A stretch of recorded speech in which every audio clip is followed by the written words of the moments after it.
दोस्तों, एक आम सी लगने वाली फेंसिंग एक बहुत बड़े जियोपॉलिटिकल तूफान का सेंटर कैसे बन सकती है। आज के इस एक्सप्लेनर में हम भारत और बांग्लादेश के बीच की बॉर्डर वॉल के उस रहस्य को डिकोड करने वाले हैं जो सतह पर जितना शांत दिखता है, अंदर से उतना ही विस्फोटक है। अब सरफेस पर देखा जाए तो ये कंस्ट्रक्शन का बड़ा ही सिंपल सा प्रोजेक्ट लगता है। मतलब अगर कोई भी सॉवरीन देश अपनी ही जमीन पर बाड़ या फेंसिंग लगा रहा है तो पड़ोसी देश को इससे प्रॉब्लम क्यों होगी। यही तो सबसे बड़ा ट्विस्ट है। जैसे जैसे हम इसकी परतें हटाते हैं, ये एक बेहद कॉम्प्लेक्स और टेंशन से भरा कूटनीतिक चक्रव्यूह बन जाता है। Okay, let's dive into this. इस पूरे बवाल को समझने के लिए हमें थोड़ा इंटरनेशनल लॉ की तरफ देखना होगा। 1975 में एक बहुत ही इंपॉर्टेंट बाइलेटरल गाइडलाइन सेट की गई थी। इसके हिसाब से कोई भी देश एक्चुअल बॉर्डर लाइन के 150 गज के दायरे में कोई भी परमानेंट डिफेंस स्ट्रक्चर नहीं बना सकता।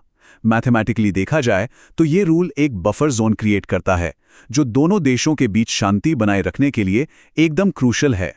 यहाँ एक बहुत ही क्लियर और इंटरेस्टिंग कॉन्ट्राडिक्शन है। अगर बिल्कुल इम्पार्शियली फैक्ट्स को देखा जाए तो ढाका को इस फेंसिंग से जीरो प्रॉब्लम है, बशर्ते ये भारत के अंदर 150 गज की दूरी पर हो। लीगल तौर पर यह पूरी तरह एक्सेप्टेड है। लेकिन असली डिप्लोमैटिक डेडलॉक तब शुरू होता है जब दीवार को डायरेक्ट जीरो लाइन पर बनाने की बात आती है। ढाका इसे अपनी संप्रभुता और इंटरनेशनल एग्रीमेंट्स का खुला उल्लंघन मानता है।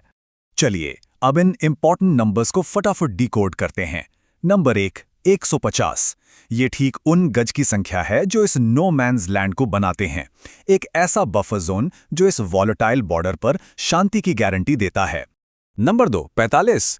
ये एक टिक टिक करती टाइम बम की सुई है। वेस्ट बंगाल के नए चीफ मिनिस्टर शुभेंदु अधिकारी ने लैंड एक्विजिशन और इस बाड़बंदी के काम को पूरा करने के लिए सिर्फ 45 दिनों का एक अग्रेसिव अल्टीमेटम दे दिया है, और इसी अल्टीमेटम ने अचानक से पूरी सिचुएशन में एक भयंकर जल्दबाजी ला दी है। और तीसरा नंबर 286। ये इस प्रोजेक्ट के विशाल स्केल को दर्शाता है। टारगेट ये है कि 286 किलोमीटर की इस खुली बिना बाड़ वाली सीमा को रातों रात सील कर दिया जाए। ये सिर्फ एक छोटा सा हिस्सा नहीं है, ये एक मैसिव ऑपरेशन है। लेकिन इन नक्शों और हाई स्पीड पॉलिटिक्स से थोड़ा दूर हटकर देखें तो एक बहुत ही कड़वा सच भी है। जब कागज पर लकीरें खींचती हैं ना, तो अक्सर उनके बीच आम इंसान पिस जाता है। जीरो लाइन के बिल्कुल किनारे बाड़ लगाने की जो असली मानवीय कीमत है ना, वो बहुत गहरी और रुला देने वाली है। ग्राउंड रियलिटी को स्टेप बाय स्टेप समझते हैं।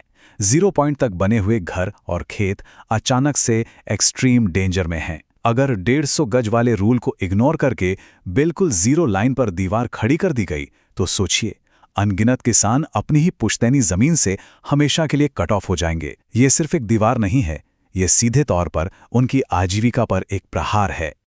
अब थोड़ा वापस हाई लेवल पॉलिटिक्स की तरफ चलते हैं। आखिर इस प्रोजेक्ट में अचानक इतनी तेजी क्यों आई?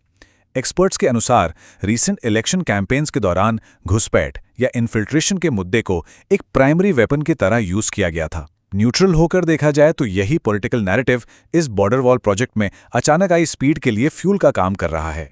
और यही चीज बॉर्डर के उस पार एक बहुत ही डीप एंग्जाइटी पैदा कर रही है। ढाका में इस बात का डर है कि ये फास्ट ट्रैक फेंसिंग सिर्फ बॉर्डर सर्विलांस के लिए नहीं है। एनालिस्ट की माने तो एक गंभीर आशंका है कि ये लोगों को फोर्सफुली बांग्लादेश में पुश इन करने का एक पॉलिटिकल टूल बन सकता है। हम एक ऐसा माहौल देख रहे हैं जो अविश्वास और खौफ से भरा हुआ है। And this brilliantly illustrates the domino effect. ये बाड़बंदी का विवाद कोई इकलौती घटना नहीं है। ये दोनों पड़ोसी देशों के बीच 2 साल से चल रहे डिप्लोमैटिक कोल्ड वॉर की एक पूरी चेन का हिस्सा है। पहला, बॉर्डर पर अनसुलझी हत्याओं का मुद्दा। दूसरा, वो अटका हुआ तीस्ता जल बंटवारा समझौता। और अब इस एक तरफा सीमा बाड़बंदी ने इस पूरे क्राइसिस में एक बिल्कुल नया टेंशन जोड़ दिया है। इस बढ़ते हुए टेंशन के बीच बांग्लादेश की फॉरेन मिनिस्ट्री का स्टैंड एकदम क्लियर है। वो ह्यूमन एंगल पर जोर दे रहे हैं। उनका सीधा तर्क है कि बॉर्डर मैनेजमेंट हमेशा मानवीय होना चाहिए। कंटीले तारों की दीवार खड़ी करके डर का माहौल बनाना किसी भी नजरिए से एक अच्छे पड़ोसी का बिहेवियर नहीं है। अब हम इस पूरी स्टोरी के एब्सोल्यूट क्लाइमैक्स पर है। अगर लैंड एक्विजिशन का बहाना बनाकर जीरो लाइन पर जबरदस्ती फेंसिंग थोपी गई तो नतीजे बहुत गंभीर हो सकते हैं। ढाका ने एकदम क्लियर सिग्नल्स दिए हैं कि वो चुप नहीं बैठेंगे। वो इस क्राइसिस को डायरेक्टली इंटरनेशनल फोरम्स और हाई लेवल बायलैटरल टेबल्स पर ले जाने के लिए पूरी तरह तैयार हैं। तो आखिर में साउथ एशिया अब एक बहुत ही नाजुक और खतरनाक क्रॉसरोड पर खड़ा है। क्या जीरो लाइन पर बनने वाली ये नई फेंसिंग सच में कोई सिक्योरिटी लाएगी, या फिर ये एक बहुत बड़े और भी ज्यादा विनाशकारी रीजनल कॉन्फ्लिक्ट की चिंगारी साबित होगी? कूटनीति की इस बिसात पर अगला कदम जो भी होगा, उसका सीधा असर पूरे उपमहाद्वीप पर पड़ेगा। सोचने वाली बात है ना?